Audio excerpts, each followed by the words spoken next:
പിന്നെ എന്തുകൊണ്ടാണ് ഈ ഹൈറിച്ചുമായി ബന്ധപ്പെട്ട വിഷയം ഗൗരവത്തിലെടുത്തത് എന്നുള്ളൊരു ചോദ്യം പല ആളുകളും ചോദിക്കുന്നു. അത് വേറെ ഒന്നുകൊണ്ടല്ല, ഒരു ഇടുക്കി ജില്ലയിലെ ഒരു ഹയർ സെക്കൻഡറി സ്കൂൾ അധ്യാപക റിട്ടയർ ആയ അവർക്ക് കിട്ടിയ ഏതാണ്ട് അതിനകത്ത് 30 ലക്ഷത്തോളം രൂപ അവരുടെ മക്കളുടെയൊക്കെ പേരിൽ 10,000-വും അതുപോലെ തന്നെ 5 ലക്ഷവും ഒക്കെയായി നിക്ഷേപിച്ചത് ഉണ്ടായിരുന്നു. അപ്പൊ അതൊരു അഭ്യസ്തവിദ്യനായ ഗ്രാജുവേറ്റ് ആയ ഒരു ചെറുപ്പക്കാരന്റെ കൂടി പേരിൽ ഏതാണ്ട് 10,000 രൂപ വെച്ച് 3 എന്നാണ് അദ്ദേഹം അവിടെ സൂചിപ്പിച്ചത്. അതുമായി ബന്ധപ്പെട്ട് അവൻ ചേർന്നു, അവന് ID ലഭിച്ചു. ചെറിയ പണം അവന്റെ അക്കൗണ്ടിൽ വന്നപ്പോൾ അല്ലെങ്കിൽ ഇതുമായി പറഞ്ഞപ്പോൾ അവനത് കാര്യമായി അന്വേഷിച്ചു. അപ്പോഴാണ് ഇത് മനസ്സിലായത്, ഇത് ഒരു മണി ചെയിൻ പരിപാടിയാണെന്ന് മനസ്സിലാക്കിയത്. നിരവധി തവണ അവന്റെ കുടുംബത്തെ അമ്മയോടൊക്കെ ഇത് പറഞ്ഞു, ഇത് ശരിയല്ല അമ്മ, ഇങ്ങനെ നമ്മൾ ഇതിനകത്ത് പോകരുത്, ഗാംബ്ലിംഗ് ആണ്, ഇത് ചൂതാട്ടമാണ്, ഇത് മണി ചെയിൻ ആണെന്ന് പറഞ്ഞാൽ അവരൊന്നും ഇതൊരു നേരത്തെ പറഞ്ഞ പോലെ ഹൈ ഡോസ് അടിച്ചു കയറ്റിയേക്കാണ്. അവരൊന്നും മാറാൻ തയ്യാറാതിരുന്ന സാഹചര്യത്തിലാണ് എന്നോട് ഈ വിഷയം സംസാരിക്കുന്നത്. അപ്പൊ ഇത് നോക്കി ഞാൻ അന്വേഷിച്ചപ്പോൾ ചേർപ്പ് പോലീസ് സ്റ്റേഷനിൽ തന്നെ 2 എഫ്ഐആറുകൾ, പിന്നെ സുൽത്താൻ ബത്തേരിയിൽ ഒരു എഫ്ഐആർ, പിന്നെ എറണാകുളം പോലീസ് സ്റ്റേഷനിൽ ഒരു എഫ്ഐആർ, 4 എഫ്ഐആർ നിലവിലുണ്ട്. ഗ്രീൻ കോയിനുമായി ബന്ധപ്പെട്ടുകൊണ്ട് നിരവധി കേസുകൾ നേരത്തെ നിൽക്കുന്നുണ്ട്. അപ്പൊ ഇത്തരത്തിലുള്ള വിഷയങ്ങളൊക്കെ നിന്നിട്ടും ഇനിയും ഇതിനകത്തേക്ക് ആളുകൾ വരരുത് എന്നുള്ളതിന്റെ പൂർണ്ണമായ തീരുമാനമെടുക്കും. ഇത് ഹൈറച്ചിന് വേണ്ടി മാത്രമല്ല. ഞാൻ തൃശൂർ ജില്ലാ കളക്ടറേറ്റിലെയും കേരള ആഭ്യന്തര വകുപ്പിന്റെയും 2 ഡിപ്പാർട്ട്മെന്റുകൾക്ക്, സംസ്ഥാന തൃശൂർ ജില്ലാ കളക്ടറേറ്റിലെയും ആഭ്യന്തര വകുപ്പിലെയും പിന്നെ സംസ്ഥാന ആഭ്യന്തര വകുപ്പിലെയും ഈ മണി ചെയിൻ തട്ടിപ്പുകളുമായി ബന്ധപ്പെട്ടുള്ള മുഴുവൻ കേസുകളുടെയും മുഴുവൻ വിവരാവകാശ നിയമമനുസരിച്ച് ചോദിച്ചിട്ട് എനിക്ക് അതിന് മറുപടി വന്നു. ഞാൻ എന്റെ പൈസ അടച്ചു, അതിന്റെ രേഖകൾ ഇന്നും നാളെയായിട്ട് ലഭിക്കും. അപ്പോൾ ഏതൊക്കെ കമ്പനികളുണ്ട് എന്ന് നമുക്ക് മനസ്സിലാക്കേണ്ടതായിട്ടുണ്ട്. അതിനെതിരായുള്ള ശക്തമായ നിയമപരമായ നടപടി സ്വീകരിക്കേണ്ടതായിട്ടുണ്ട്. രാഷ്ട്രീയ പ്രവർത്തനം എന്ന് പറയുന്നത് കോൺഗ്രസ്സുകാരനെ ഞാൻ BJP-കാരനെ തെരുവിളിക്കുകയും CPI-മാരെ തെരുവിളിക്കുകയും അല്ലെങ്കിൽ സമരങ്ങൾ നടത്തുകയും ചെയ്യുക എന്നത് മാത്രമല്ല രാഷ്ട്രീയ പ്രവർത്തനത്തിന്റെ ഉത്തരവാദിത്തം. ഒരു നിയമനിർമ്മാണ സഭയിൽ അംഗമായിരുന്ന ഒരാളെ സംബന്ധിച്ചിടത്തോളം, നിയമങ്ങൾ മനസ്സിലാക്കിയ ഒരാളെ സംബന്ധിച്ചിടത്തോളം ആ നാട്ടിൽ ആ നിയമങ്ങൾ നടപ്പിലാക്കുന്നുണ്ടോ എന്നുള്ള പരിശോധന കൂടി നടത്തേണ്ടതായിട്ടുണ്ട്. ഇവിടെ പല ആളുകളും എനിക്കൊരു പണിയില്ല എന്നൊക്കെ പറയുന്ന ആളുണ്ട്. അവരെയൊന്നും എനിക്ക് ബോധ്യപ്പെടുത്തേണ്ട യാതൊരു കാര്യവും അതിനകത്തില്ല. എന്തായാലും സംസ്ഥാന ഗവൺമെന്റ് എനിക്ക് മാസാമാസം വലിയ തുക, ഏതാണ്ട് 4 ലക്ഷത്തോളം രൂപ എനിക്ക് മാസാമാസം പെൻഷനായി തരുന്നുണ്ട് എന്നുള്ളത് നിങ്ങൾ ഓർക്കണം. അപ്പൊ അതുകൊണ്ട് സ്വാഭാവികമായും നിങ്ങളുടെ കൂടി നികുതി പണം ഉപയോഗിച്ചുകൊണ്ടാണ് എന്റെ ദൈനംദിന ജീവിതക്രമങ്ങൾ നടന്നു പോകുന്നത്. അപ്പൊ അതുകൊണ്ട് എനിക്ക് ഇതിനകത്തൊരു ഉത്തരവാദിത്തമുണ്ട്. സംസ്ഥാന ഗവൺമെന്റിന്റെ കയ്യിൽ നിന്നും ഞാൻ ഇപ്പോഴും പെൻഷനായി, ഞാൻ നേരത്തെ പറഞ്ഞല്ലോ, ഏതാണ്ട് 4 ലക്ഷത്തോളം രൂപ പ്രതിമാസം എനിക്ക് സംസ്ഥാന ഗവൺമെന്റ് തന്നുകൊണ്ടിരിക്കുന്നതാണ്. അതുകൊണ്ട് ആ വാങ്ങുന്ന തുകയോട് പിന്നെ നീതി പുലർത്തണം എന്നുള്ളതുകൊണ്ട് തന്നെയാണ് സാമൂഹ്യ പ്രവർത്തന രംഗത്ത് ശക്തമായ രീതിയിൽ ഇടപെടുന്നത്. ഇതൊരു വലിയ വിഷയം തന്നെയാണ്. അതിനെതിരായുള്ള വലിയ മൂവ്മെന്റ് നടത്തണം തീരുമാനത്തിന്റെ അടിസ്ഥാനത്തിൽ ആ ചെറുപ്പക്കാരന്റെ, ഒരു അഭ്യസ്തവിദ്യനായ ചെറുപ്പക്കാരന്റെ കൂടി അഭ്യർത്ഥന അടിസ്ഥാനത്തിലാണ് ഇത് ഇങ്ങോട്ട് കടന്നു വന്നത്. അപ്പോഴാണ് ഈ പരാതികളും മറ്റു കാര്യങ്ങളൊക്കെ പഠിക്കുന്നത്. അങ്ങനെ പഠിച്ചപ്പോഴാണ് ഈ ആളുകളെ കുറിച്ച് നേരത്തെ എനിക്കറിയുന്ന ആളുകളാണ്, പക്ഷെ അവരൊക്കെ നിർത്തിപ്പോയി എന്ന ധാരണയിലാണ് ഞാൻ ഇരിക്കുന്നുണ്ടായിരുന്നത്. പിന്നെ ഞാൻ ഒന്നുകൂടി കൃത്യമായി പഠിച്ചു. അപ്പോൾ ഇവർ തന്നെയാണ് എന്ന് മനസ്സിലാക്കിയതിന്റെ അടിസ്ഥാനത്തിലാണ് ഞാൻ എന്റെ മറ്റ് നിയമപരമായ നടപടിയിലേക്ക് പോയത്. അതൊക്കെ പഴയ കഥകളാണ്. ഇന്നത്തെ വിഷയം എന്താണ്? ഇന്നത്തെ പ്രശ്നം, ഇന്ന് പുതിയൊരു ജഡ്ജ്മെന്റ് വന്നിട്ടുണ്ട്. ആ ജഡ്ജ്മെന്റ് വന്ന ഉടൻ തന്നെ കമ്പനിയുടെ ആളുകൾ ആ ജഡ്ജ്മെന്റും അവർക്ക് അനുകൂലമാണ് എന്ന് പറഞ്ഞുകൊണ്ട് വലിയ രീതിയിൽ അതിന്റെ ക്യാൻവാസിംഗ് നടക്കുകയാണ്. ഞാനത് സൂം മീറ്റിംഗിൽ ആ കേസ് പൂർണ്ണമായി കണ്ട ഒരാളാണ്. ആ കേസെടുത്തു. കേസെടുത്ത് ശ്രീ ദേവൻ രാമേന്ദ്രന്റെ ബെഞ്ചിലാണ് വന്നത്. 8-ാം തീയതി വരേണ്ട കേസാണ്. നേരത്തെ റിക്വസ്റ്റ് കൊടുത്താണ് ഇങ്ങോട്ട് വന്നത്. ആ ബെഞ്ച് ദേവൻ രാമേന്ദ്രൻ ബെഞ്ചിൽ തന്നെയാണ് വന്നത്. അദ്ദേഹം പറഞ്ഞത് എനിക്ക് ഇടപെടാൻ കഴിയില്ല. അശ്വിൻ എന്ന വക്കീലിന്റെ പേര് അശ്വിൻ, നിങ്ങൾക്കറിയാലോ, ഇത് എനിക്ക് ഇടപെടാൻ കഴിയുന്നൊരു കേസല്ല. ഇത് നിങ്ങൾ സമീപിക്കേണ്ടത് കോമ്പറ്റേറ്റീവ് അതോറിറ്റിയുടെ കീഴിലുള്ള അല്ലെങ്കിൽ അതിനുവേണ്ടി ചുമതലപ്പെടുത്തിയ കോടതിയാണ്. എന്ന് വെച്ചാൽ തൃശ്ശൂരിലെ അഡീഷണൽ സെഷൻസ് കോടതിയാണ് നിങ്ങൾ സമീപിക്കേണ്ടത്. നിങ്ങൾ അവിടെ പോകൂ, ഇവിടെ എന്ത് പറഞ്ഞു യാതൊരു കാര്യമില്ല എന്ന് പറഞ്ഞപ്പോൾ ഈ വക്കീല് പറഞ്ഞത് എന്താണ്? വക്കീൽ പറഞ്ഞത് ആ കോടതിയിൽ ഞങ്ങൾ കേസ് കൊടുത്തു, പക്ഷെ ആ കേസ് എടുക്കുന്നില്ല എന്നാണ് പറഞ്ഞത്. അപ്പോഴെന്താ ഉണ്ടായത്? അപ്പൊ ജഡ്ജി പറഞ്ഞു, അങ്ങനെയാണെങ്കിൽ നിങ്ങൾ ആ കേസിന്റെ ഫയൽ നമ്പർ തരൂ, പിന്നെ രജിസ്ട്രി ഉടൻ തന്നെ അതുമായി ബന്ധപ്പെട്ടുകൊണ്ട് അതിന്റെ നടപടിയിലേക്ക് പോകണം എന്ന് പറഞ്ഞപ്പോ, അങ്ങനെ പോകണമെന്ന് പറഞ്ഞപ്പോ ഇദ്ദേഹത്തിന് ഈ കേസിന്റെ നമ്പർ ഏതാണെന്ന് കൃത്യമായിട്ട് അറിയില്ല. അദ്ദേഹം ആ കോടതിയുടെ പേര് പോലും പറഞ്ഞത് അഡീഷണൽ സെഷൻസ് കോടതി നമ്പർ 2 എന്ന് പറഞ്ഞ കോടതിയാണ് എന്നാണ് പറഞ്ഞത്. അങ്ങനെ എന്തുണ്ടായി, പുതിയ ജഡ്ജ്മെന്റ് ഇതുമായി ബന്ധപ്പെട്ട് വന്നു. ജഡ്ജ്മെന്റ് ഞാൻ പൂർണ്ണമായി കേട്ടതാണ്. അത് പിന്നെ ഞാൻ എന്റെ ഫേസ്ബുക്കിനകത്ത് പോസ്റ്റായിട്ട് ഞാൻ ഇട്ടിട്ടുണ്ട്. അതിനകത്താണ് എന്താണ് അദ്ദേഹം പറഞ്ഞത്. അദ്ദേഹം പറഞ്ഞു, ഞാൻ ക്ലിയറായ ഒരു ജഡ്ജ്മെന്റ് തന്നു. ദൈനംദിന ആവശ്യങ്ങൾക്ക് നിങ്ങൾക്ക് പണം ഉപയോഗിക്കാം. എന്തിനുപയോഗിക്കാം? ഇലക്ട്രിസിറ്റി, വെള്ളം, സാലറി, ഡീസൽ തുടങ്ങിയ ആവശ്യങ്ങൾക്ക് വേണ്ടി മാത്രമാണ് ഈ ഡേ ടു ഡേ കാര്യങ്ങൾക്ക് വേണ്ടിയുള്ള പണം അനുവദിച്ചത്, അല്ലാതെ നിങ്ങൾ ബിസിനസ് നടത്താൻ വേണ്ടിയല്ല എന്ന് പറഞ്ഞു. ഒരു കാര്യം കൂടി അദ്ദേഹം ആ ജഡ്ജ്മെന്റിനകത്ത് പറഞ്ഞിട്ടുണ്ട്. നിങ്ങൾ നേരത്തെ തന്ന വിധികളെ വക്രീകരിക്കുകയോ അല്ലെങ്കിൽ തങ്ങൾക്ക് അനുകൂലമായ രീതിയിൽ ഇന്റർപ്രിട്ടേഷൻ നടത്തി, അത് ശരിയല്ല എന്ന് അദ്ദേഹം പറഞ്ഞു. വളരെ ക്ലിയറാണ് ആ ജഡ്ജ്മെന്റിനകത്ത്. നിങ്ങൾ ആ രണ്ട് വിധികളെയും വളച്ചൊടിച്ചു എന്നുള്ളത് ജസ്റ്റിസ് ദേവൻ രാമചന്ദ്രൻ ഓപ്പൺ കോർട്ടിൽ കൃത്യമായി പറഞ്ഞതാണ്. ഓപ്പൺ കോർട്ടിൽ ആ ജഡ്ജ്മെന്റ് നിങ്ങൾ വളച്ചൊടിച്ചു എന്നുള്ളതുകൊണ്ട് അതിന്റെ കൃത്യമായി അദ്ദേഹം അതിന്റെ ഡെഫിനിഷൻ കൂടി പറഞ്ഞു. ഇതാണ് കാര്യം. ഇനി നിങ്ങൾ ഇവിടെ ഒന്നും ഇനി ചെയ്യാൻ കഴിയുന്നില്ല. 10 ദിവസമാണ് നിങ്ങൾക്ക് പറഞ്ഞത്. സ്വാഭാവികമായും ആ 10 ദിവസം ഈ 5-ാം തീയതിയോടുകൂടി കഴിയുകയാണ്. നാളെയാണ് ഈ 5-ാം തീയതി എന്ന് പറയുന്നത്. ഇന്ന് 4 അല്ലേ? ഇന്ന് 4ആണ്. നാളെ 5-ാം തീയതിയോടുകൂടി ആ 10 ദിവസമാവുകയാണ്. 26-ാം തീയതി മുതൽ 5-ാം തീയതി വരെ നാളെ 10 ദിവസമാവുകയാണ്. അപ്പോൾ 2 ഹൈക്കോടതി ജഡ്ജ്മെന്റുകളും നിങ്ങൾക്ക് ഒന്നും ഉപയോഗിക്കാൻ കഴിഞ്ഞില്ല എന്നാണ് യാഥാർത്ഥ്യം. അപ്പൊ ഇന്ന് ഇറങ്ങിയ ഉത്തരവ്, ആ ഉത്തരവിൽ എന്താണ് പറഞ്ഞിട്ടുള്ളത്? നിങ്ങൾ നിങ്ങളുടെ പെറ്റീഷൻ ഈ ഡയറക്ഷന്റെ അടിസ്ഥാനത്തിൽ 2 ദിവസത്തിനകം, നാളെയും മറ്റന്നാളുമായി അഡീഷണൽ സെഷൻസ് കോടതി നമ്പർ 2-ൽ നിങ്ങൾ ഇത് നിങ്ങളുടെ കേസ് എടുക്കും. ആ കേസ് സ്വാഭാവികമായിട്ട് പരിഗണിക്കും. അതിനകത്ത് ഒരു ഇന്ററിംഗ് ഉത്തരവ് ആ ജഡ്ജിന് വേണമെങ്കിൽ നൽകാം. അതിനുള്ള ഡയറക്ഷൻ നമ്മൾ കൊടുക്കുകയാണെന്നാണ് പറഞ്ഞത്. ആ ഡയറക്ഷൻ എന്ന് പറയുന്നത് ആ കേസിന്റെ മെറിറ്റ് അനുസരിച്ച് ഡയറക്ഷനാണ്. പിന്നെ ഞാനൊരു കാര്യം ചോദിക്കട്ടെ, നിങ്ങൾ എന്ത് നുണയാണ് കേരള ഹൈക്കോടതിയിൽ ജസ്റ്റിസ് ദേവനാമന്റെ മുന്നിൽ പറഞ്ഞത്? നിങ്ങൾ തൃശൂർ അഡീഷണൽ സെഷൻസ് കോടതിയിൽ, ഈ ബഡ്സ് ആക്ട് കോടതിയിൽ നിങ്ങൾ എന്ത് കേസാണ് ഫയൽ ചെയ്തിട്ടുള്ളത്? നിങ്ങൾക്ക് ആ കോടതിയുടെ നമ്പർ അറിയോ എത്രയാണെന്ന്? നമ്പർ 2 അഡീഷണൽ സെഷൻസ് കോടതി ഏതാണെന്ന് നിങ്ങൾക്കറിയോ? അത് തൃശൂർ വിജിലൻസ് കോടതിയാണ്, ബഡ്സ് ആക്ട് കോടതിയല്ല. അതാണ് രസകരമായ കാര്യം. ഹൈക്കോടതിയിൽ കേസ് നടന്ന വക്കീലിന് തൃശൂരിലെ ബഡ്സ് ആക്ടിന്റെ പിന്നെ കേസ് നടന്ന കോടതി ഏതാണെന്ന് അറിയില്ല. ആ കോടതിയുടെ മുന്നേ അദ്ദേഹം നുണ പറയുകയാണ്. ഞങ്ങൾ തൃശൂർ സെഷൻസ് കോടതിയിൽ, ബഡ്സ് ആക്ട് കോടതിയിൽ ഇതുമായി ബന്ധപ്പെട്ടുകൊണ്ടുള്ള അപ്പീൽ കൊടുത്തിട്ടുണ്ട് എന്ന് അദ്ദേഹം പറയാൻ. ഒരു വക്കീലാണ്, ഞാൻ അദ്ദേഹത്തെ കുറ്റപ്പെടുത്തുകയല്ല. അദ്ദേഹത്തിന് അതിന് തിരക്കുകളുണ്ടാകാം.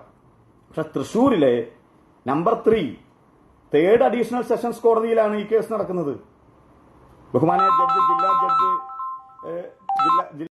ബഹുമാനായ ജഡ്ജ് മിനിയാണ്, മിനിയുടെ കോടതിയിലാണ് ഈ കേസ് വരുന്നത്. അവിടെ പറയുന്നത് അതുപോലും അറിയാതെയാണ്. എന്താണ് ഉണ്ടായത്? ദേവൻ രാമേന്ദ്രൻ എന്ന ജഡ്ജിന് അത്യാവശ്യം പ്രായോഗിക ബുദ്ധിയുള്ളതുകൊണ്ട് അദ്ദേഹം എന്ത് ചെയ്തു? അഡീഷണൽ സെഷൻസ് കോടതി 2 എന്നതിന്റെ കൂടെ ജഡ്ജ്മെന്റിനകത്ത് പറഞ്ഞിരിക്കുകയാണ് തൃശ്ശൂരിലെ ബഡ്സ് ആക്ട് കോടതി എന്ന് അഡീഷണൽ പറഞ്ഞിരിക്കുകയാണ്. അപ്പൊ എന്ന് വെച്ചാൽ 2 ദിവസമാണ്. നാളെ തീയതി എന്ന് പറയുന്നത്. നാളെയും മറ്റന്നാളും ആ കേസ് അവിടെ നടത്താൻ കഴിഞ്ഞില്ലെങ്കിൽ ഈ വിധിയും നിങ്ങൾക്ക് നഷ്ടമാകും. കാരണം എന്താണ്? നിങ്ങൾ കോടതിയിൽ നുണ പറഞ്ഞിരിക്കുകയാണ്. നിങ്ങൾ അവിടെ കേസ് ഫയൽ ചെയ്തു എന്നാണ് പറഞ്ഞത്. നിങ്ങൾ അവിടെ കേസ് ഫയൽ ചെയ്തിട്ടില്ല. ആ കേസ് നിങ്ങൾക്ക് നാളെയാണ് ഫയൽ ചെയ്യാൻ പറ്റുക. നാളെ നിങ്ങൾക്ക് ഈ ഫയൽ ചെയ്താൽ മറ്റന്നാളാണ് ആ കേസ് അവിടെ കേൾക്കാൻ കഴിയുക.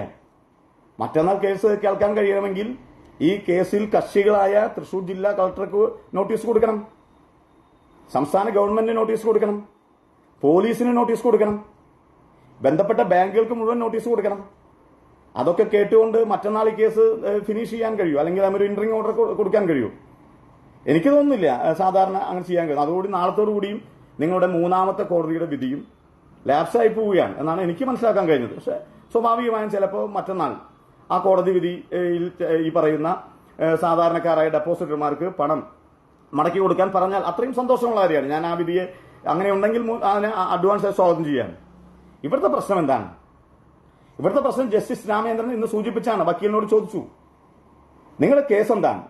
നിങ്ങളുടെ ബിസിനസ് മോഡൽ എന്താണ് എന്ന് ചോദിച്ചില്ലേ? ബിസിനസ് മോഡൽ ചെയ്യുമ്പോൾ എങ്ങനെയാണ് ആളുകൾക്ക് പ്രോഫിറ്റ് ഉണ്ടാകുന്നത്? ബിസിനസ് മോഡലിന്റെ ഭാഗമായി ആളുകൾക്ക് എങ്ങനെയാണ് നിങ്ങൾ പണം മടക്കി കൊടുക്കാൻ കഴിയുന്നത്? അതല്ലേ ആ ചോദ്യത്തിനല്ലേ മറുപടി പറയാൻ കഴിയാതിരുന്നത് കോടതിയിൽ. നിങ്ങളുടെ ബിസിനസ് മോഡൽ എന്താണ്? ഒരു സാധനം വാങ്ങണമെങ്കിൽ ആ സാധനത്തിന് പൈസ കൊടുത്താൽ ആ സാധനം നിങ്ങൾക്ക് കിട്ടും. അതോടെ ബിസിനസ് കഴിഞ്ഞു. ഒരു സാധനം നമ്മൾ പിന്നെ ഇ കോമേഴ്സായി വാങ്ങുമ്പോൾ അല്ലെങ്കിൽ ഓൺലൈനായി വാങ്ങുമ്പോൾ ഒരു പാത്രം വാങ്ങാൻ വിചാരിക്കുക.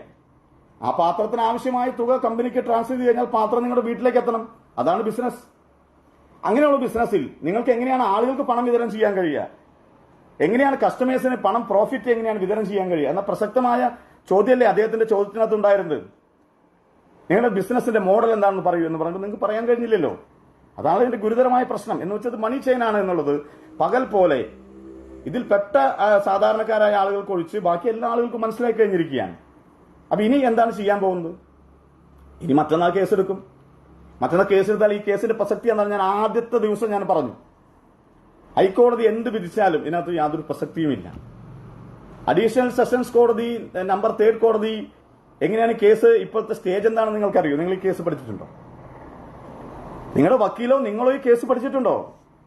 ഈ കേസ് നവംബർ 22 തോന്നുന്നു. നവംബർ അവസാന വാരത്തിൽ കോമ്പറ്റന്റ് അതോറിറ്റിയായ സഞ്ജയ് കൌൾ ബഡ്സ് ആക്ട് ഇട്ടുകൊണ്ട് കേരളത്തിലെ 14 ജില്ലാ കളക്ടർമാർക്ക് ഇത്തരത്തിലുള്ള നടപടി അറ്റാച്ച്മെന്റ് ഓർഡർ, താൽക്കാലിക അറ്റാച്ച്മെന്റ് ഓർഡർ ഇടാൻ പറഞ്ഞതിന് ശേഷം തൃശൂരിലെ ജില്ലാ കളക്ടർ ഡിസംബർ 7 താൽക്കാലിക ജപ്തി നടപടി ആരംഭിച്ചു. അങ്ങനെയാണ് നിങ്ങളുടെ അക്കൗണ്ടുകൾ ഫ്രീസ് ആയത്. തുടങ്ങിയതൊക്കെ ചെയ്തു കഴിഞ്ഞു. അതിനുശേഷം എന്താണ് ഉണ്ടായത്? 10-15 ദിവസത്തിനകത്ത് ഈ പറഞ്ഞ 26-ാം തീയതി നിങ്ങൾ കേസെടുക്കുന്നതിന് മുൻപായി പ്രിമിനിഷ്യൽ അറ്റാച്ച്മെന്റ് എന്നുള്ള സംവിധാനം അല്ലെങ്കിൽ താൽക്കാലിക ജപ്തി എന്നതിന് പകരം തൃശൂർ ജില്ലാ കളക്ടർ നിങ്ങളുടെ ജപ്തി നടപടി പെർമനന്റ് അറ്റാച്ച്മെന്റായി അഫിഡവിറ്റായി Kerala Thrissur additional third sessions കോടതിയിൽ കൊടുത്തു കഴിഞ്ഞു. ഇനി ആ കേസിൽ നിങ്ങൾക്ക് ഈ പ്രിമിനിഷ്യൽ അറ്റാച്ച്മെന്റ് അല്ലെങ്കിൽ താൽക്കാലിക ജപ്തി നടപടിയിൽ ഒരു ഇന്ററിംഗ് ഓർഡർ ചിലപ്പോൾ ഏതെങ്കിലും ജഡ്ജിമാർക്ക് നൽകാൻ കഴിയും. പക്ഷെ ഇത് നടപടിക്രമങ്ങൾ പൂർത്തിയാക്കി കോടതിയുടെ അനുമതിക്ക് വേണ്ടി കാത്തിരിക്കുകയാണ്. നിങ്ങളുടെ സ്വത്തുക്കൾ മുഴുവൻ ജപ്തി ചെയ്യാൻ നടപടിക്ക് വേണ്ടിയുള്ള ഈ പെർമനന്റ് അറ്റാച്ച്മെന്റ് ഓർഡറിന് വേണ്ടിയുള്ള അഫിഡവിറ്റ് ജില്ലാ കളക്ടറായ ജില്ലാ മജിസ്ട്രേറ്റ് കൂടിയ കളക്ടർ കൊടുത്തു കഴിഞ്ഞാൽ പിന്നെ അതിനെന്ത് ചെയ്യാൻ വേണ്ടി ബഡ്സ് ആക്ട് എന്താണെന്ന് വായിച്ചാൽ നിങ്ങൾക്ക് മനസ്സിലാവും. ഹൈക്കോടതി ജഡ്ജി പറഞ്ഞല്ലോ. ഹൈക്കോടതി ജഡ്ജി പറഞ്ഞു, വളരെ കൃത്യമായി പറഞ്ഞു, ഹൈക്കോടതിക്ക് പോലും ഈ കേസിൽ ഇടപെടാൻ കഴിയില്ല. സെൻട്രൽ ആക്ടും സ്റ്റേറ്റ് ആക്ടും അനുസരിച്ച് രൂപീകരിക്കപ്പെട്ട ബഡ്സ് ആക്ടിൽ അതിനുവേണ്ടി പ്രത്യേകമായ കോടതികളാണ് കേരളത്തിൽ വന്നിട്ടുള്ളത്. 14 ജില്ലയിലും അത്തരത്തിലുള്ള കോടതികൾ വേണം. പക്ഷെ താൽക്കാലികമായി എല്ലാ ജില്ലയിലും അത്തരം കോടതികൾ വന്നിട്ടില്ല. പക്ഷെ തൃശ്ശൂർ വന്നു കഴിഞ്ഞു. അപ്പൊ തൃശ്ശൂരിലെ ആ കോടതിയിൽ മാത്രമാണ് ഇത് നൽകാൻ കഴിയൂ. അതാണ് കാര്യം. കേരള ഹൈക്കോടതിക്ക് വേണമെങ്കിൽ ഈ ബഡ്സ് ആക്ട് കോടതിയുടെ നടപടി ഒരു ഉത്തരവിന് ശേഷം ആ ഉത്തരവിനെ ചലഞ്ച് ചെയ്യാൻ കേരള ഹൈക്കോടതിക്ക് പോകാം, അല്ലാതെ പോകാൻ കഴിയില്ല. അത്രയും ക്ലാരിറ്റിയുള്ള ഒരു ആക്ടാണ് ഈ ബഡ്സ് ആക്ട് എന്ന് പറയുന്നത്. അത് ഈ രാജ്യത്തെ കബളിക്കപ്പെട്ട അല്ലെങ്കിൽ പറ്റിക്കപ്പെട്ട നിക്ഷേപകരെ സംരക്ഷിക്കാൻ വേണ്ടി ഉണ്ടാക്കിയ ഒരു ആക്ടാണ്. അപ്പൊ ഈ ആക്ടിന്റെ അടിസ്ഥാനത്തിൽ പുതിയ വിധി ഇന്ന് ഹൈക്കോടതി ഉത്തരവിട്ടിരിക്കുകയാണ്. ആ ഉത്തരവിന്റെ അടിസ്ഥാനത്തിൽ ഇവർക്ക് വേണമെങ്കിൽ ഇനി ഇവർ പറയുന്നത് ഞങ്ങൾ കേരള ഈ അഡീഷണൽ സെഷൻസ് കോടതിയിൽ ഞങ്ങളുടെ പെറ്റീഷൻ പെൻഡിംഗ് ആണെന്നാണ് പറഞ്ഞത്. ഞാൻ ഒന്ന് സെർച്ച് ചെയ്ത് നോക്കിയതാണ്. അവിടെ അങ്ങനെ ഒരു പെൻഡിംഗ് ഇല്ല. അവിടെയുള്ള കേസുകൾ എടുത്ത് നോക്കിയാൽ കാണാൻ കഴിയും. ഈ പറയുന്ന ഈ പ്രതാപൻ എന്ന് പറയുന്ന അദ്ദേഹത്തിന്റെ പഴയ കേസുകളുമായി ബന്ധപ്പെട്ട് 2021 മുഖ്യമന്ത്രിയുടെ ഓഫീസ് ഇടപെട്ടതിനെ തുടർന്ന് ചേർപ്പ് പോലീസ് സ്റ്റേഷനിലെ CI ഷിബു, ഇന്ന് മലയൻകീഴിലെ CI ആണ്, അദ്ദേഹം എടുത്ത ഒരു കേസിൽ ഇദ്ദേഹം ജില്ലാ കോടതിയിൽ നിന്നും തൃശൂർ ഡിസ്ട്രിക്ട് കോർട്ടിൽ നിന്നും ജാമ്യമെടുത്ത ആ കേസ് അവിടെ പെൻഡിംഗ് ആയിട്ട് നിൽക്കുന്നുണ്ട്. പിന്നെ ഈ ചേർപ്പിലെ 2ാമത്തെ കേസ് അവിടെ നിൽക്കുന്നുണ്ട്. അപ്പൊ എന്തുകൊണ്ടാണ് ഇവർ ബഡ്സ് ആക്ട് കോടതിയിൽ ഇത്രയും നാളായി കേരള ഹൈക്കോടതിയുടെ 2 വിധികളിലും പറഞ്ഞു നിങ്ങൾ ബഡ്സ് ആക്ട് കോടതിയിൽ ഹാജരാകാൻ പറഞ്ഞു, ഹാജരായില്ല? എന്തുകൊണ്ടാണ് ഇപ്പൊ ഇവർ ബഡ്സ് ആക്ട് കോടതിയിൽ ഈ കേസുമായി പോകാത്തത്? പോകാൻ ഇവർക്ക് സാധാരണ രീതിയിൽ കഴിയില്ല. കാരണം എന്താണ്?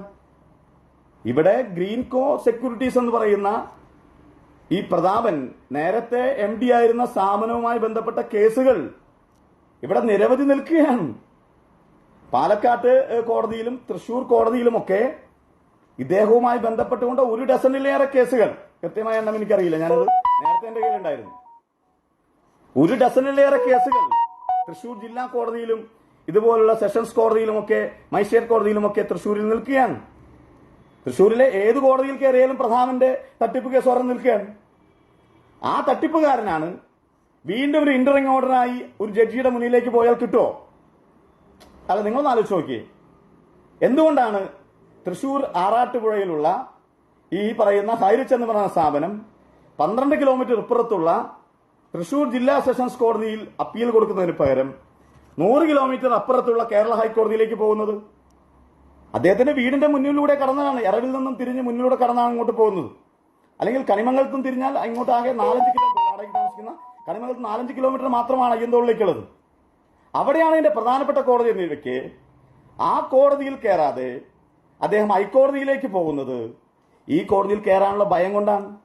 ഞാനിപ്പോഴും വിശ്വസിക്കുന്നില്ല ഇദ്ദേഹത്തിന് പോകാൻ കഴിയുമോ എന്നുള്ളത്. പക്ഷെ നമ്മളൊക്കെ ഇത്തരത്തിലുള്ള വീഡിയോസും മറ്റും ചെയ്യുന്നതിന്റെ സമ്മർദ്ദത്തിന്റെ ഫലമായി ഒരുപക്ഷെ പോയാൽ ഞാനിപ്പോഴും വിശ്വസിക്കുകയാണ് ആ ജഡ്ജിക്ക് ഒരു ദയാദാക്ഷിണ്യമുണ്ടായി ഈ ഡെപ്പോസിറ്റുകൾ മുഴുവൻ പറയുന്ന സാധാരണക്കാരായ ആൾ കൊടുക്കാൻ കഴിഞ്ഞാൽ അത്രയും സന്തോഷമുള്ള കാര്യമാണ്. അല്ലൊന്നും എനിക്ക് എതിരായ അഭിപ്രായത്തിൽ ഞാൻ അതിനെ സ്വാഗതം ചെയ്യുന്ന ഒരാളാണ്. പക്ഷേ ഇന്നത്തെ ജഡ്ജ്മെന്റിനകത്തും ശ്രീ ദേവൻ രാമേന്ദ്രൻ കൃത്യമായി പറഞ്ഞിട്ടുണ്ട്, ഈ കമ്പനിക്ക് ബിസിനസ് ചെയ്യാൻ കഴിയില്ല. ഡേ ടു ഡേ അഫയേഴ്സിന് ആവശ്യമായിട്ടുള്ള സംഖ്യകൾ മാത്രമാണ് പിൻവലിക്കാൻ കഴിയുന്നത്. നിങ്ങൾ ബക്സാറ്റ് കോടതിയിൽ പോയി കേസ് നടത്തി വിജയിക്കണം. ഇത് മണി ചെയിൻ അല്ല എന്ന് നിങ്ങൾ ബോധ്യപ്പെടുത്തണം. ജഡ്ജി പറഞ്ഞതുപോലെ ഇതിന്റെ ബിസിനസ് മോഡൽ നിങ്ങൾ വ്യക്തമാക്കണം. ഒരു സാധനം വാങ്ങുമ്പോൾ, ഓൺലൈനായ സാധനം വാങ്ങുമ്പോൾ നമ്മൾ ഗൂഗിൾ പേ ചെയ്ത് കഴിഞ്ഞാൽ സാധനം നമ്മുടെ വീട്ടിലേക്ക് വരും. അങ്ങനെ വീട്ടിലേക്ക് വന്നാൽ പണം മുടക്കിയ ആൾക്ക് അതിൽ എന്ത് ഷെയറാണ് ലഭിക്കുന്നത്, എന്ത് ലാഭമാണ് ലഭിക്കുന്നത്? അതാണ് ഈ മോഡൽ എന്താണെന്ന് ചോദിച്ചത്. അപ്പൊ നിങ്ങൾക്ക് ഈ ബഡ്സ് ആക്ടുമായി ബന്ധപ്പെട്ടുള്ള കോടതിയിൽ ഈ കേസ് നടത്തി നിങ്ങളുടെ ബിസിനസ് മോഡൽ നിങ്ങൾക്ക് പറയേണ്ടതായിട്ട് വരും. ആ പറയേണ്ടതായിട്ട് വന്നാൽ ഉറപ്പല്ല ഇത് മണി ചെയിൻ ആണെന്ന്. കാരണം ലോകത്തൊരു സ്ഥലത്തും ഒരു ഓൺലൈനിൽ ബിസിനസ് ചെയ്യുന്ന ഒരാൾക്കും നമ്മൾ ഓൺലൈനിൽ ഭക്ഷണ സാധനങ്ങൾ വാങ്ങുന്നുണ്ട്, നമ്മൾ പണം അങ്ങോട്ട് അയച്ചു കൊടുക്കുന്നു, അവർ ആപ്പിലേക്ക് നമ്മുടെ വീട്ടിലേക്ക് സാധനം വരുന്നു, നമുക്ക് അതിന്റെ ഷെയർ നമുക്ക് ലഭിക്കുന്നുണ്ടോ? ആ ബിസിനസിന്റെ ഷെയർ നമുക്ക് പങ്കുവെച്ചു തരുന്നുണ്ടോ? അവരുടെ പ്രൊഡക്റ്റ് ആയിട്ട് പോലും നമുക്ക് പങ്കുവെച്ചു തരുന്നില്ല. അവിടെയാണ് ഇത് മണി ചെയിൻ ആണെന്ന് കൃത്യമായി ബോധ്യപ്പെടുന്നു. അതുകൊണ്ട് ഇനി നുണപ്രചരണങ്ങൾ അത് നടത്തരുത്. ഞങ്ങൾ നിങ്ങൾക്കെതിരായി കേരള ഹൈക്കോടതിയുടെ ഉത്തരവുകൾക്കെതിരായി നിങ്ങൾ കണ്ടന്റ് ഓഫ് കോർട്ട് ഞങ്ങൾക്ക് മൂവ് ചെയ്യാൻ അറിയാഞ്ഞിട്ടല്ല. അതെ, ഞങ്ങൾക്ക് കിട്ടിയ വിദഗ്ധ നിയമോപദേശം എന്ന് പറയുന്നത് ഇത് തട്ടിപ്പുകാരാണ്, അവരെല്ലാ സമയവും തട്ടിപ്പ് നടന്നുകൊണ്ടിരിക്കും. അത് ഹൈക്കോടതി എന്നുള്ളൊരു വിഷയമുള്ള കാര്യമില്ല, സാധാരണക്കാരായ ആളുകൾ എന്നുള്ള വിഷയമുള്ള കാര്യമില്ല, ജില്ലാ കോടതി എന്താണ് എന്നുള്ള വിഷയമുള്ള കാര്യമില്ല. അവർ നുണ പറഞ്ഞുകൊണ്ടിരിക്കും. അവർ ഇനിയിപ്പോൾ ഇത് നിർത്തി എന്ന് വിചാരിക്കുക, അടുത്ത തട്ടിപ്പ് പുതിയ കമ്പനിയുമായി ബന്ധപ്പെട്ട് നടത്തും. ഇപ്പോൾ ടൈയും കോട്ടും ഒക്കെയാണ്. പണ്ട് ടൈയും കോട്ടും ഉണ്ടായിരുന്നില്ല, പാന്റും ഫുൾ സ്ലീവ് ഷർട്ടുമായിരുന്നു. ഇനി പുതിയ കമ്പനി വരുമ്പോൾ വേറെ ഏതെങ്കിലും വേഷമായിരിക്കും. അപ്പൊ ആ പുതിയ രൂപത്തിൽ പുതിയ ഭാവത്തിൽ ഈ തട്ടിപ്പുകാർ വരും. പക്ഷെ ഇപ്പൊ കഴിയില്ല. കാരണം എന്താണ്? 2019 സെൻട്രൽ ആക്ടും 2021 കേരള ഗസറ്റിലൂടെ പബ്ലിഷ് ചെയ്ത കേരളത്തിലെ ബക്സ് ആക്ടും കൂടി വന്നതിന് ശേഷം ഇത്തരത്തിലുള്ള ആളുകളെ പിടിച്ചുകെട്ടാൻ വേണ്ടിയുള്ള നിയമമാണ് ബക്സ് ആക്ട് എന്നത്.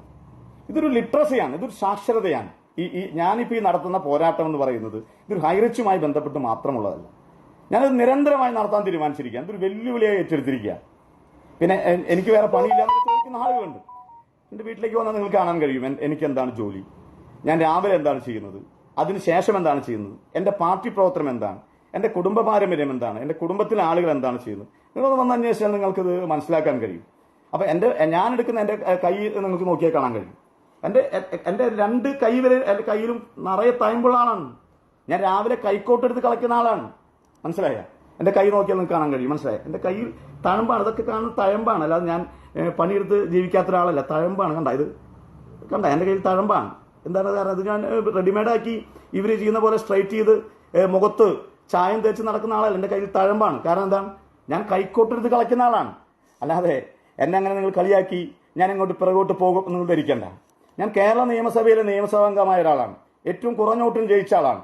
എന്നിട്ട് പോലും ഞാൻ കോംപ്രമൈസ് ചെയ്യാതെ അഴിമതിക്കെതിരായുള്ള ശക്തമായ പോരാട്ടം നടത്തി പിണറായി വിജയന്റെ ഏറ്റവും ഉന്നതനായ പ്രിൻസിപ്പൽ സെക്രട്ടറി ജയിലിൽ അടയ്ക്കാൻ വേണ്ടിയുള്ള നടപടി സ്വീകരിച്ച ഒരാളാണ്. മനസ്സിലായ? ഇന്നലെ നരേന്ദ്രമോദി പറഞ്ഞല്ലോ. നരേന്ദ്രമോദി ഇന്നലെ തൃശ്ശൂർ വെച്ച് എന്താണ് പറഞ്ഞത്? സ്വർണ്ണക്കള്ളക്കടത്ത് കേസ് ഏത് ഓഫീസിന്റെ വഴിയാണ് നടത്തിയെന്നറിയാം. അത് നരേന്ദ്രമോദിക്ക് ഇപ്പോഴാണ് മനസ്സിലാകുന്നത്. ഞാൻ നേരത്തെ മനസ്സിലാക്കിയതാണ്. അതുകൊണ്ടാണ് ഞാൻ കേസ് കൊടുത്ത് ഞാൻ ഇഡിക്കും CBIക്കും ഒക്കെ പരാതികൾ കൊടുത്ത് അദ്ദേഹത്തിന്റെ പ്രിൻസിപ്പൽ സെക്രട്ടറി ജയിലിലായത്. അപ്പൊ നിങ്ങൾ പല ആളുകളും എനിക്കെന്താണ് പണി, വേറെ എന്താണ് പണി, 6 വർഷമായിട്ട് ഈ കമ്പനി അറിയില്ലേ? 6 വർഷത്തിന് മുമ്പ് ഈ കമ്പനി എനിക്കറിയാം. നിങ്ങളുടെ പ്രതാപനോടും ഈ പറയുന്ന ശ്രീനയോടും ചോദിച്ചു നോക്കുക. അനിൽ അക്കരയെ നിങ്ങൾക്കറിയുമോ? നിങ്ങൾ ഏതെങ്കിലും കാലത്ത് എന്തെങ്കിലും പദ്ധതിയുമായി അദ്ദേഹം MLA ആയിരുന്ന സമയത്ത് നിങ്ങൾ അദ്ദേഹത്തെ സമീപിച്ചിട്ടുണ്ടോ? നിങ്ങളൊന്ന് ചോദിച്ചു നോക്കുക. ഞാൻ അന്ന് പിന്നീട് അതിന് മറുപടി പറഞ്ഞുതരാം. അതിന്റെ മറുപടി ഞാൻ പിന്നീട് പറഞ്ഞുതരാം. അപ്പൊ ഈ ആളുകളെ ഞാൻ പിന്നീട് ഇപ്പോഴാണ് എനിക്ക് മനസ്സിലാക്കാൻ കഴിഞ്ഞത്. മനസ്സിലായല്ലോ? അപ്പൊ ഇതൊരു പോരാട്ടമാണ്. ഈ പോരാട്ടം വെറും ഹൈറച്ചിനെതിരായി മാത്രമല്ല, കേരളത്തിലെ വിവിധങ്ങളായ ജില്ലകളിൽ നടക്കുന്ന ഈ മണി ചെയിൻ ക്യാമ്പയിനെതിരായി കേരളത്തിൽ നിയമം വന്നിരിക്കുകയാണ്. ഒരു നിയമം, ആ ബഡ്സ് ആക്ട് എന്ന് പറയുന്ന നിയമം വന്നിട്ടും ഇവർ ഇങ്ങനെ നടന്നാൽ നമുക്കത് അംഗീകരിച്ചു കൊടുക്കാൻ കഴിയില്ല. ശക്തമായ പോരാട്ടം നടത്തും. അതിനകത്ത് പൊളിറ്റിക്കൽ ആയിട്ടുള്ള രാഷ്ട്രീയപരമായ എന്റെ പൊസിഷൻ ഞാൻ നേരത്തെ പറഞ്ഞു. ഒന്നും എനിക്ക് പ്രശ്നമുള്ള ആളല്ല. 2 തവണയിൽ കൂടുതൽ നിയമസഭാ തെരഞ്ഞെടുപ്പിൽ മത്സരിക്കില്ല എന്ന് തീരുമാനിച്ച ഒരാളാണ് ഞാൻ. പിന്നെ എന്നെ തെരഞ്ഞെടുപ്പിൽ മത്സരിപ്പിച്ചാൽ മൂക്കി വലിക്കുന്നത്. ഞാൻ ഇനി സുഹൃത്തുക്കളെ, ഞാൻ തെരഞ്ഞെടുപ്പിൽ മത്സരിക്കുന്നെല്ലാം ഡിക്ലെയർ ചെയ്ത പൊതുപ്രവർത്തകനാണ്. നിങ്ങൾ എന്റെ മണ്ഡലത്തിൽ പോയി നോക്ക്. എന്റെ പേര് വെച്ച ഏതെങ്കിലും ബോർഡ് നിങ്ങൾക്ക് കാണാൻ കഴിയും? ഞാൻ കേരള ഫിനാൻസ് വകുപ്പിൽ നിന്നും കൊണ്ട് എന്റെ മണ്ഡലത്തിൽ എന്റെ പദ്ധതികളുമായി എന്റെ പേര് കാണില്ല. വടക്കാഞ്ചേരി MLAയുടെ ആസ്തി വികസന ഫണ്ട് എന്നാണ് കാണാൻ കഴിയുക. അനിലക്കരയുടെ തലമാട്ടിൽ നിന്ന് വെച്ച തുക എന്ന് കാണാൻ കഴിയില്ല. ഞാനൊരു നിലപാടെടുത്ത് പോകുന്ന ഒരാളാണ്. ഞാൻ മഹാത്മാഗാന്ധിയുടെ ആശ്രമമായ സേവാഗ്രാമിൽ ട്രെയിൻ ചെയ്ത ആളാണ്. എനിക്ക് അവിടെ പരിശീലനം ലഭിച്ച ഒരാളാണ്. അപ്പൊ ഞാൻ എന്റെ സോഷ്യൽ വർക്ക് എന്ന് പറയുന്നത് 100%, അത് 100% ഞാൻ സമൂഹത്തോട് പ്രതിബദ്ധതയുള്ള ഒരു പൊതുപ്രവർത്തകനാണ്. അപ്പൊ അതുകൊണ്ടാണ് ഞാൻ ഇങ്ങനെ മുന്നോട്ട് പോകുന്നത്. എന്നെ പിന്തിരിപ്പിക്കാൻ നിങ്ങൾക്ക് കഴിയില്ല. ഞാൻ ഈ പദ്ധതികൾ, ഈ കേരളത്തിൽ ഈ നടക്കുന്ന ഈ മണി ചെയിനെതിരായ വലിയ പോരാട്ടവുമായി ഞാൻ മുന്നോട്ട് പോകും. ഹൈറിച്ച് എന്നെ സംബന്ധിച്ചുള്ള ഒരു ഏറെയുള്ള വിഷയമല്ല. പിണറായി വിജയനേക്കാളൊക്കെ ശക്തിയുള്ള ആളുകളാണ്. നിങ്ങളൊന്ന് എനിക്ക് മനസ്സിലാക്കാൻ കഴിഞ്ഞിട്ടില്ല. നിങ്ങൾ ഈ പറയുന്ന 1,80,00,000 ആളുകൾ, ഞാൻ നിങ്ങളുടെ പല സാധനം എടുത്തു നോക്കി. നിങ്ങൾ 2000 പറഞ്ഞത് 1,00,000 ആളുകൾ എന്നാണ്. പക്ഷെ 2021 നിങ്ങളുടെ ഓഫീസ് റെയ്ഡ് നടത്തിയപ്പോൾ അതിനകത്ത് കിട്ടിയതെന്ന് പറയുന്നത് 20,000-ഓളം ആളുകളാണ്. ഞാൻ ഇപ്പോഴും പറയുന്നു, നിങ്ങൾക്ക് നിങ്ങളുടെ മുഴുവൻ ആളുകളുടെയും ഐഡന്റിറ്റി, ഇത്ര ആളുകൾ, അതിന്റെ വില്ലേജ് ഉൾപ്പെടെ, അവരുടെ പേര് ഉൾപ്പെടെ നിങ്ങൾക്ക് പ്രസിദ്ധീകരിക്കാൻ കഴിയും. 50,000-ൽ കൂടുതൽ ആളുകളെ നിങ്ങൾക്ക് പ്രസിദ്ധീകരിക്കാൻ കഴിയും? ഇല്ല. ഞാൻ അതിന്റെ കണക്ക് എന്റെ കയ്യിലുണ്ട്. നിങ്ങൾക്കറിയില്ല, നിങ്ങളുടെ സോഫ്റ്റ്വെയർ ചെയ്യുന്ന ആളുകൾ, അതൊക്കെ അന്വേഷണ ഏജൻസികൾ കൊണ്ടുപോയി അതിന്റെ ഡീറ്റെയിൽ മുഴുവൻ അവരുടെ കയ്യിലാണ്. നിങ്ങളുടെ കയ്യിലൊന്നും ഈ പറയുന്ന എണ്ണമില്ല. ഇതിന് കൃത്യമായി നിങ്ങളുടെ വരവ് ചെലവ്, നിങ്ങളുടെ ആപ്പ്, ആ ആപ്പൊക്കെ മോണിറ്റർ ചെയ്യാൻ വിവിധങ്ങളായ ഏജൻസികൾ മോണിറ്റർ ചെയ്യാൻ. നിങ്ങളുടെ സോഫ്റ്റ്വെയർ, അതൊക്കെ വിവിധങ്ങളായ ആഫീസുകളിൽ ബ്രാഞ്ച് പോലെ അവർ കണ്ടുകൊണ്ടിരിക്കുകയാണ്. ആരൊക്കെയാണ് പണമിടുന്നത്, ആരൊക്കെയാണ് നിക്ഷേപിച്ചത്, ആരൊക്കെയാണ്, അതൊക്കെ കൃത്യമായി അതിന്റെയൊക്കെ സ്റ്റേജ് കടന്നുപോയി. നിങ്ങൾക്ക് മനസ്സിലായിട്ടില്ല. നിങ്ങൾ ജീവിക്കുന്നത് ഏതോ 18-ാം നൂറ്റാണ്ടിലോ 17-ാം നൂറ്റാണ്ടിലോ ആണ് എന്നാണ് ധരിക്കുന്നത്. ഈ 2024 ഡിജിറ്റൽ മണി ട്രാൻസാക്ഷൻ നടക്കുന്ന ഈ കാലത്ത്, ഹൈസ്പീഡ് ഇന്റർനെറ്റ് നടക്കുന്ന ഈ കാലത്ത്, ഇപ്പൊ ഞാൻ നിങ്ങളുമൊക്കെ മുഖത്തോട് മുഖം മൊബൈൽ ഫോണിൽ സംസാരിക്കുന്ന ഒരു കാലത്ത്, ആ കാലത്തൊന്നും ആളുകളെ പറ്റിക്കാൻ പറ്റില്ല. അപരിഷ്കൃത സമൂഹമല്ല ഇപ്പോൾ ഉള്ളത്, പരിഷ്കൃതമായ അന്വേഷണ ഏജൻസികളാണ്. നിങ്ങളുടെ മുഴുവൻ ഡാറ്റ ഇപ്പൊ ഇന്ന് 9 മണിക്ക് ഒരു വലിയ തട്ടിപ്പുകാരൻ, ഈ കമ്പനിയുടെ ഏറ്റവും പ്രധാന തട്ടിപ്പുകാരൻ സൂം മീറ്റിംഗ് നടത്തുന്നുണ്ട്. എല്ലാ ആളുകളും ഐഡന്റിഫൈ ആണ്. എല്ലാ ആളുകളും അതിനകത്ത് കൃത്യമായി നിരീക്ഷിക്കുകയാണ്. ആ ആളുകളൊക്കെ ആ കേസിൽ പ്രതിയാകാൻ പോവുകയാണ് എന്നതാണ് എനിക്കറിയാൻ കഴിഞ്ഞ കാര്യം. അതുകൊണ്ട് ഞാൻ സൂചിപ്പിക്കുന്നത്, ഹൈറച്ചിനെതിരായ പോരാട്ടം അത് വെറും ഹൈറച്ചിനെതിരായ പോരാട്ടമല്ല. കേരളത്തിൽ നടക്കുന്ന മണി ഗാംബ്ലിങ്ങിനെതിരായിട്ടുള്ള, മണി ചെയിൻ ചൂതാട്ടത്തിനെതിരായിട്ടുള്ള ഒരു പോരാട്ടമാണ്, ഒരു രാഷ്ട്രീയ പ്രവർത്തകന്റെ പോരാട്ടമാണ്. ആ പോരാട്ടത്തിൽ എത്ര ആളുകൾ എന്റെ പിന്നിലുണ്ട് എന്ന് എന്നെ സംബന്ധിച്ചുള്ള ഒരു വിഷയമുള്ള കാര്യമില്ല. ഏറ്റെടുത്ത കാര്യങ്ങൾ പൂർത്തിയാക്കുക എന്നുള്ള ഉത്തരവാദിത്തമുള്ള ഒരു രാഷ്ട്രീയ പ്രവർത്തനമാണ് ഞാൻ. ഇത് പൂർത്തിയാക്കിയിരിക്കും, ഒരു സംശയവുമില്ല. 50-ലേറെ കമ്പനികളുണ്ട്, പോലീസ് കേസെടുക്കാത്ത കമ്പനികളുണ്ട്, ജില്ലാ കളക്ടർമാർ അറ്റാച്ച്മെന്റ് ഓർഡർ ഇറക്കാത്ത വിഷയങ്ങളുണ്ട്. ഇതൊക്കെ 2 ദിവസത്തിനകത്ത് പ്രസിദ്ധപ്പെടുത്താൻ പോവുകയാണ്.